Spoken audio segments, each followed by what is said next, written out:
Perkenalkan, nama saya Amsal Makodompis, Ketua Kelompok dari Kelompok 12. Saya akan membacakan apa itu cloud storage dan jenis-jenisnya. Cloud storage merupakan salah satu media penyimpanan file secara online atau digital, di mana penyimpanan ini mengandalkan adanya koneksi internet untuk mengakses data dan simpanannya. Jenis-jenis cloud storage terdiri dari 7 jenis, yaitu copy cloud storage, private cloud storage, public cloud storage, hybrid cloud storage, Dropbox, Box, dan OneDrive. Saya sendiri akan menjelaskan poin pertama, yaitu copy cloud storage. Copy cloud storage adalah layanan penyimpanan cloud baru dari Barracuda Networks, sebuah perusahaan yang memiliki sejumlah pengalaman dalam penyimpanan data dan solusi pencadangan. Copy dipasarkan sebagai saingan seperti SkyDrive dan Dropbox, sehingga memasuki pasar yang ramai seperti persaingannya yang berprofil tinggi dan lebih mapan. Copy menawarkan sinkronisasi file di beberapa perangkat, berbagai aplikasi, dan pemasangan yang mudah. Pengguna juga disuguhi beberapa bonus rujukan yang lebih murah hati yang pernah kami lihat. Copy mencoba membedakan dirinya dengan mempromosikan kebijakan penyimpanan yang adil untuk semua. Kelebihan dari copy cloud storage yaitu pemasangan yang mudah, bisa diakses di mana saja seperti cloud storage pada umumnya. Dan kekurangan copy cloud storage itu sendiri adalah memiliki batasan penyimpanan. Oke, terima kasih dari saya. Perkenalkan, nama saya Samamonto. Saya akan membacakan poin kedua, yaitu private cloud storage. Private cloud, juga dikenal sebagai internal cloud atau corporate cloud, adalah lingkungan komputasi di mana semua sumber daya perangkat keras dan perangkat lunak didedikasikan secara eksklusif untuk dan hanya dapat diakses oleh salah satu pelanggan. Cloud pribadi menggabungkan banyak manfaat komputasi awan, termasuk elastisitas, skalabilitas, dan kemudahan penyampaian layanan dengan kontrol akses keamanan dan penyesuaian sumber daya infrastruktur lokal. Banyak perusahaan memilih cloud pribadi daripada cloud publik. Layanan komputasi cloud yang dikirimkan melalui infrastruktur yang digunakan bersama oleh banyak pelanggan karena cloud pribadi adalah cara yang lebih mudah atau satu-satunya cara untuk memenuhi persyaratan kepatuhan peraturan mereka. Yang lain memilih cloud pribadi karena beban kerja mereka berhubungan dengan dokumen rahasia, kekayaan intelektual, informasi pengenal pribadi atau PII, catatan medis, data keuangan, atau data sensitif lainnya. Dengan membangun arsitektur private cloud sesuai dengan prinsip cloud, sebuah organisasi memindahkan beban kerja ke public cloud atau menjalankannya dalam lingkungan hybrid cloud atau campuran cloud publik dan private, kapanpun mereka siap. Kelebihan dan kekurangan private cloud storage. Kelebihan: keamanan data dan aplikasi Anda tetap berada di belakang firewall dan hanya dapat diakses oleh perusahaan Anda. Kekurangan: biaya yang lebih tinggi, peningkatan biaya awal, dan kebutuhan untuk membayar kembali biaya peralatan yang Anda beli. Perkenalkan, nama saya Rasinta Mamonto. Saya dari kelompok 12 ingin membacakan poin ketiga, yaitu public cloud storage. Penyimpanan cloud publik adalah cara mudah bagi bisnis dan pengguna akhir untuk melisensikan kapasitas penyimpanan dari pihak ketiga untuk menyimpan data digital mereka. Artikel ini mengkategorikan penyimpanan cloud publik menjadi dua kelas, yaitu penyimpanan file untuk berbagi dan kolaborasi, dan penyimpanan untuk aplikasi bisnis. Layanan file cloud public dari perusahaan seperti Dropbox, Box, Google, Microsoft, SharePoint, dan Apple iCloud menawarkan penyimpanan data file yang mudah digunakan untuk berbagi. Kolaborasi dan pengarsipan, pengguna target termasuk individu dan organisasi dari semua ukuran. Perusahaan seperti Microsoft, Google, IBM, dan lainnya menawarkan penyimpanan sebagai layanan SaaS untuk memungkinkan bisnis dengan mudah melisensikan.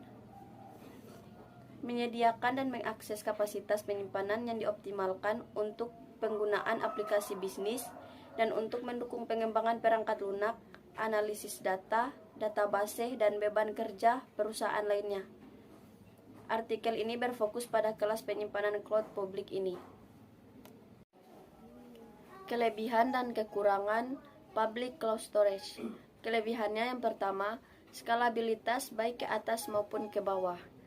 Hampir tidak terbatas karena sumber daya cloud sesuai permintaan. Yang kedua, belanja modal capex lebih rendah, Anda tidak perlu membeli semua peralatan pusat data Anda sendiri. Yang ketiga, keandalan karena layanan didistribusikan di beberapa pusat data. Kekurangannya yang pertama, kurangnya kontrol atas keamanan data. Anda tidak pernah tahu di mana dan di bawah batasan geografis atau lainnya data Anda beroperasi. Yang kedua, pengeluaran operasional yang lebih tinggi OPEX saat Anda menskalakan kinerja, biaya-biaya per jam Anda meningkat. Perkenalkan, nama saya Fatria Mamonto, saya dari kelompok 12. Saya akan menjelaskan poin 4, yaitu hybrid cloud storage. Jenis penyimpanan ini adalah kombinasi dari privat dan public cloud storage, di mana data-data penting disimpan dalam penyimpanan pribadi perusahaan, sedangkan data lain atau arsip-arsip perusahaan disimpan dalam public storage yang biasa diakses pada penyedia layanan cloud. Berikut ini adalah kelebihan dan kekurangan hybrid cloud storage. Karena hybrid cloud storage adalah gabungan dari public dan privat cloud storage, jadi kurang lebih kelebihan dan kekurangannya sama seperti public dan privat cloud storage.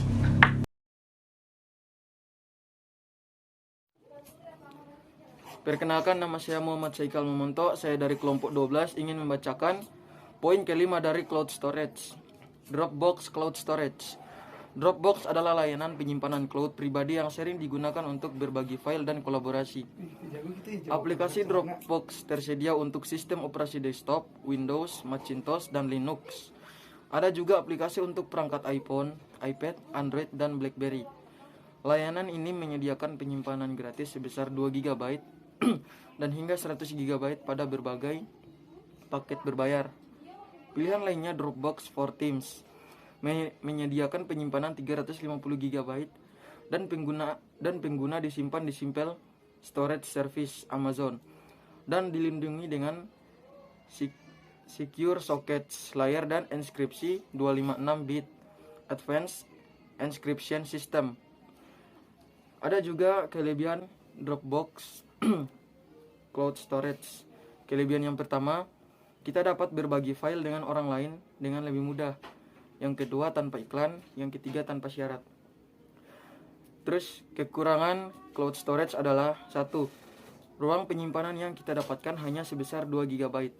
Yang kedua, Dropbox dapat memberikan informasi data dalam akun kita ke pihak yang berwenang. Sekian dari saya, terima kasih. Perkenalkan, nama saya Muhammad Safril Ma'ruf dari kelompok 12. Saya akan menjelaskan poin ke-6, yaitu Box Cloud Storage. Box Cloud Storage adalah perusahaan publik yang berbasis di Redwood City, California. Perusahaan ini mengembangkan dan memasarkan alat manajemen konten, kolaborasi, dan berbagai file berbasis cloud untuk bisnis. Box didirikan pada tahun 2005 oleh Aaron Levy dan Dylan Smith. Awalnya, perusahaan itu berfokus pada konsumen, tetapi sekitar tahun 2009 dan 2010, Box berputar untuk fokus pada pengguna bisnis. Perusahaan mengumpulkan sekitar 500 juta US dollar melalui berbagai putaran pendanaan.